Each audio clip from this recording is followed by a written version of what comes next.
Grand Slam semi-finalist calls for Alexandra Eala's fans to support her at the Australian Open. Alexandra Eala should head to Melbourne brimming with confidence after enjoying a solid preparation for the Australian Open. 2026 will mark her first appearance in the main draw at this event, having guaranteed her spot after the stunning work she put in the year prior.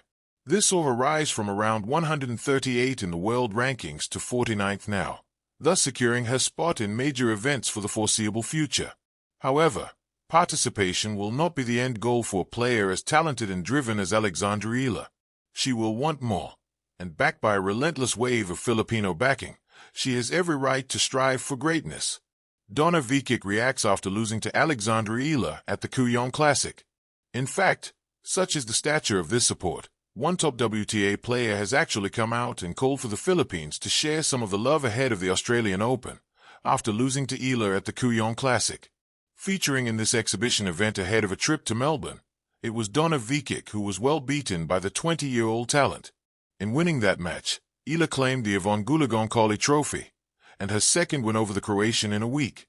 Speaking after her defeat, Vekic was naturally impressed with her opponent, and took time to praise both her and her fanbase. "Every time I play against Alex, I feel like we're playing in the center of the Philippines, so I don't know. There's so many of you guys out there. I think it was still a good match. Congrats to Alex. She played really well. Eventually, I'll get to you.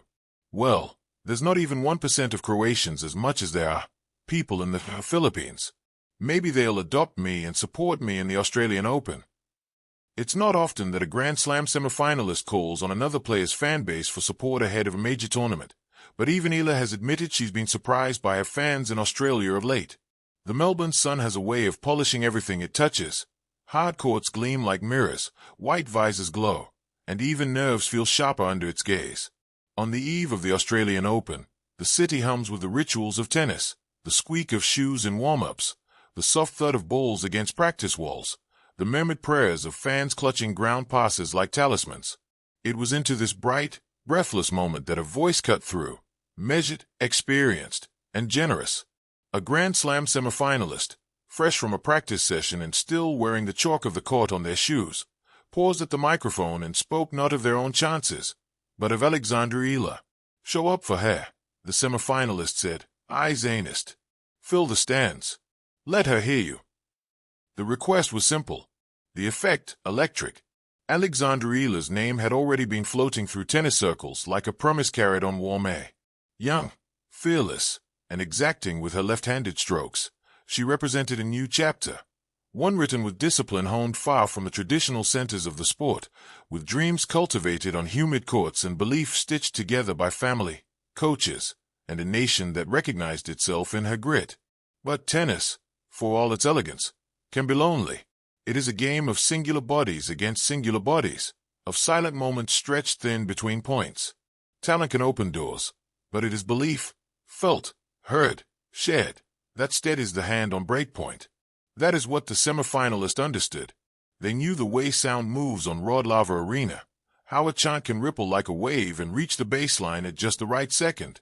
They knew how a player, especially one still stepping into the full weight of expectation, can borrow courage from a crowd. Tennis history is full of such moments, when the stands lean forward together, when applause becomes oxygen. Alexandra plays brave tennis, the semi-finalist continued. Brave tennis deserves brave support. The words traveled quickly, through headlines, through group chats, through the hearts of fans who had watched Eala grow from junior prodigy to professional contender. For many, it felt like permission to be loud, to be proud, to bring flags and drums and voices that had been waiting for a stage as big as Melbourne. On the day of her match, the crowd answered.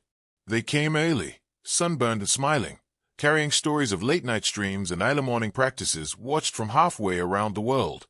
They came with homemade signs and jerseys worn soft with hope. Some were seasoned tennis pilgrims, others were first-timers, drawn not by rankings but by resonance.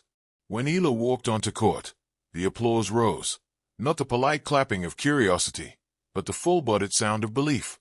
It wrapped around her shoulders like a familiar towel. She bounced on her toes, glanced up, and for a heartbeat, smiled.